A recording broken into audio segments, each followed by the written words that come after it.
Olá, que a paz do Senhor esteja com todos vocês hoje e sempre. No vídeo de hoje nós iremos falar sobre o início da linhagem de reis do Reino do Sul, do Reino de Judá. Nós vimos no passado sobre como se deu a divisão de Israel em Reino do Norte, o Reino de Israel, e Reino do Sul, o Reino de Judá. O que vai ter de diferente nos relatos dos reis do Norte e dos reis do Sul é que no Reino do Sul, sempre que tem um rei que não faz aquilo que era correto aos olhos do Senhor, o texto bíblico vai nos dizer que Deus se lembra daquilo que ele havia prometido a Davi e aos seus descendentes e resolve poupar a dinastia de Davi. Então a gente não vê golpes de Estado como existiam na época dos reis de Israel. O que a gente vai ver são os reis falecendo, morrendo, e os seus filhos ascendendo ao seu lugar, e isso vai se dar até o fim do Reino do Sul. Pois bem, o texto que a gente vai trabalhar hoje é o relato do filho de Roboão, Abias. O texto bíblico vai dizer que Abias ele começou a reinar sobre Judá após a morte do seu pai Roboão, e ele reinou 3 anos em Jerusalém.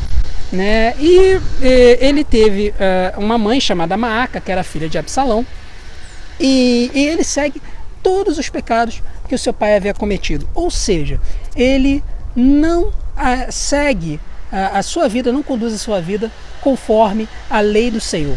Né? Ele não chega a se desviar completamente, como no caso de Jeroboão. Mas o texto bíblico vai apontar posteriormente que alguns elementos idólatras que vão assolar o reino de Judá, o reino do sul, posteriormente, vão aparecer aqui já no reinado de Abias.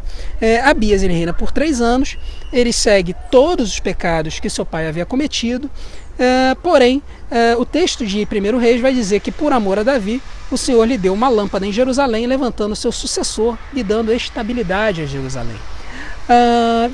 O texto de 1 Reis vai ser bem discreto com relação à vida de Abias. Só que o texto de Crônicas vai ser um pouco mais elaborado, porque ele vai falar sobre uma batalha que Abias vai enfrentar contra Jeroboão.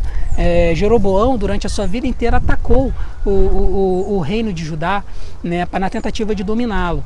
E o texto de Crônicas vai falar que em um determinado momento em que Jeroboão tenta assolar o reino de Judá, o rei Abias ele pede socorro ao Senhor. Ele faz inúmeros sacrifícios junto com a sua população, ele faz inúmeras atividades, e ali ele clama ao Senhor por ajuda. E é interessante notar que ele estava frente a frente na batalha.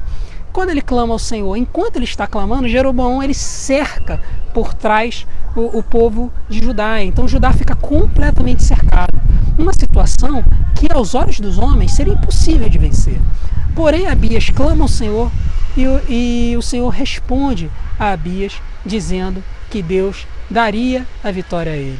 E o que o relato bíblico vai nos falar é que quando Abias se lança à batalha, tocam-se as trombetas, eles atacam os exércitos do reino de Israel pela frente e por trás, e eles conseguem derrotar o cerco do reino de Israel, conseguindo a liberdade. O que mais impressiona nesse relato é como é que Deus tem condições de nos livrar das piores dificuldades que podem existir, de como Deus nos liberta e nos livra de situações que aos nossos olhos, aos olhos humanos, são impossíveis. Porém, aos olhos do Senhor, nada é impossível. Creia nisso. Clame ao Senhor como fez Abias, e Ele irá libertá-lo do seu problema e da sua situação. O texto bíblico vai dizer que Abias reinou por mais um tempo e morreu, dando lugar ao seu filho, o rei Asa. Morreu tranquilo, descansando, porque fez o que era certo no final das contas, e quando ele precisou, clamou ao Senhor, e Deus lhe deu a vitória. Faça como Abias, e Deus também vai te dar a sua vitória. Paz e graça, que Deus os abençoe.